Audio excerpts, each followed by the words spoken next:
evening, visitors. Welcome to the Australian War Memorial's Last Post ceremony. My name is Jennifer Surtees, and joining us today from the Australian Army is Colonel Frank Colley. We welcome the veterans who have served, those that are still serving, and the families that love and support them. We acknowledge the members of RSL and Services Clubs Association, RSL Victoria and RSL Queensland, who are watching the broadcast of this ceremony across Australia. During this evening's ceremony, wreaths will be laid at the base of the Pool of Reflection by visitors to the memorial. If you are able, please stand for the National Anthem.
The Australian War Memorial was the vision of Charles Bean, Australia's First World War official historian.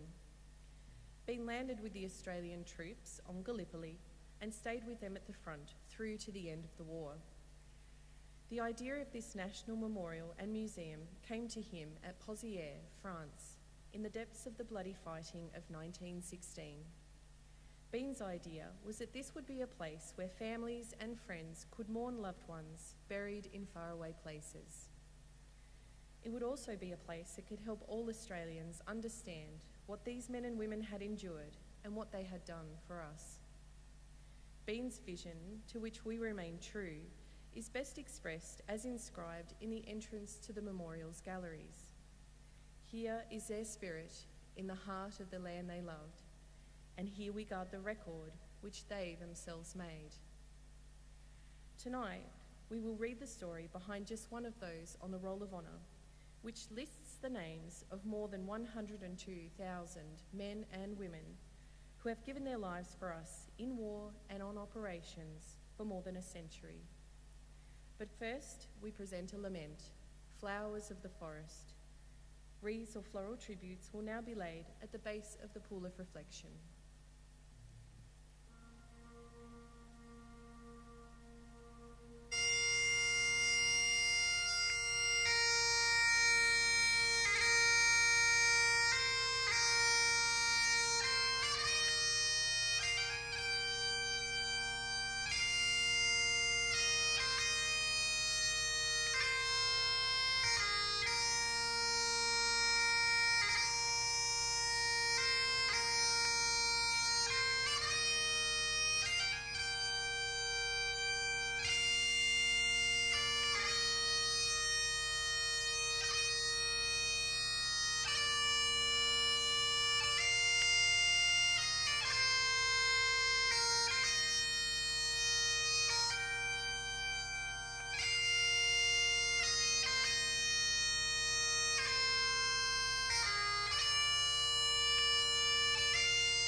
Today, we remember and pay tribute to Trooper Gordon Ernest Beard. Gordon Beard was born on the 5th of November 1918, the eldest son of Ernest Joshua and Jane Elizabeth Mary Beard of Mortlake in Victoria. He had a brother, Alexander, and a sister, Dorothy. Gordon's parents died when he was young, his mother when he was 5, and his father when he was 10. He was placed under the guardianship of John MacDonald, who also lived in Mortlake. MacDonald would later adopt a member of the Dutch underground after his own son was killed over Cologne on Christmas Day 1944 while serving with the Royal Australian Air Force.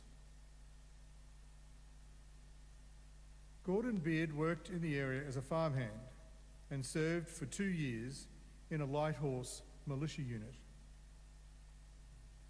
On the 20th of June 1940, he enlisted at Warrnambool and in August was posted to the 8th Division Cavalry Regiment, which trained on Vickers light tanks and machine gun carriers. With the 8th Division being sent to Malaysia, Singapore and the islands, its commander thought that armour would have limited use in the jungle, so the regiment was reassigned to the 9th Division. Sailing for the Middle East in April, Beard arrived in Egypt and then moved to Palestine.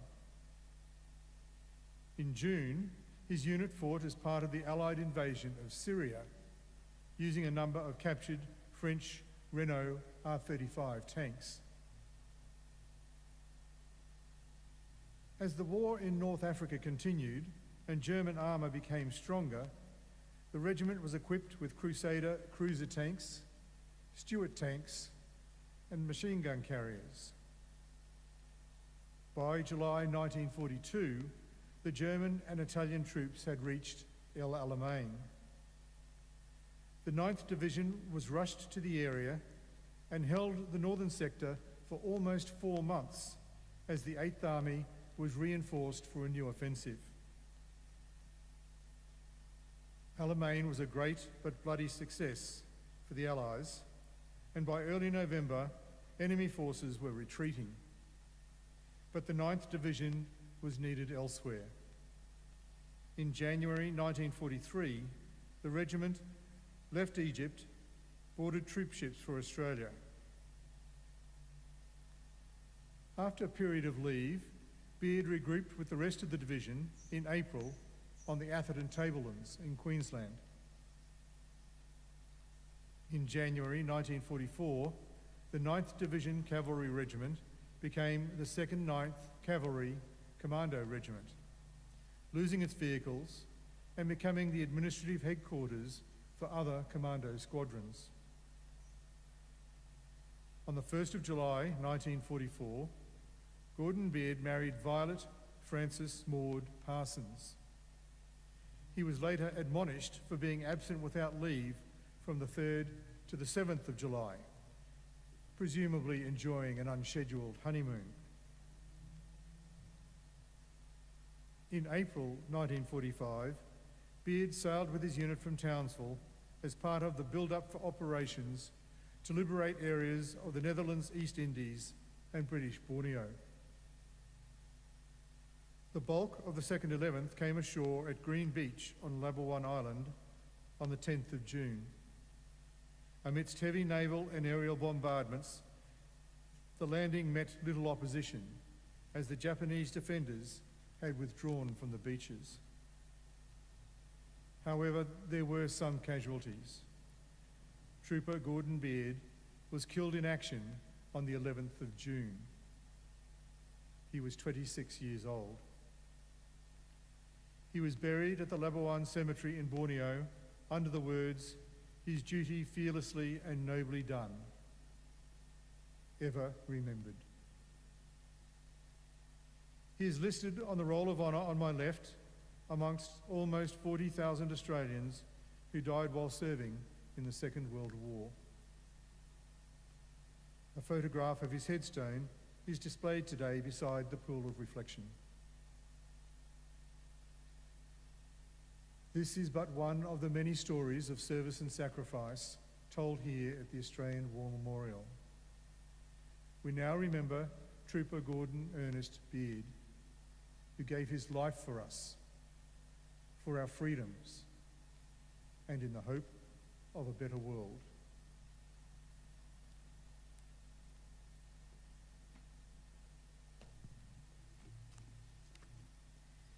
Please stand for the reading of the Ode and sounding of the last post.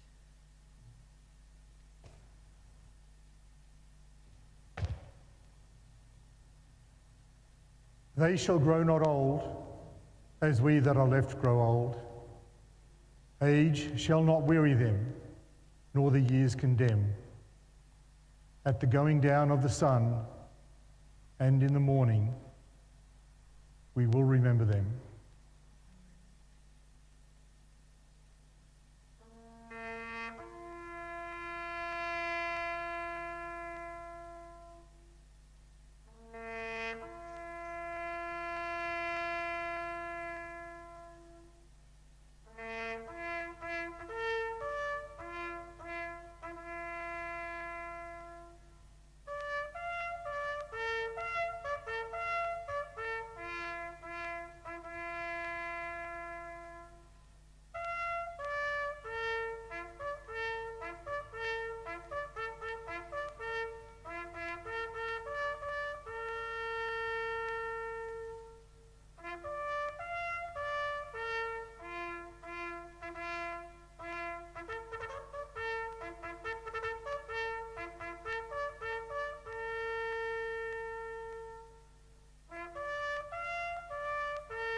Lest we forget,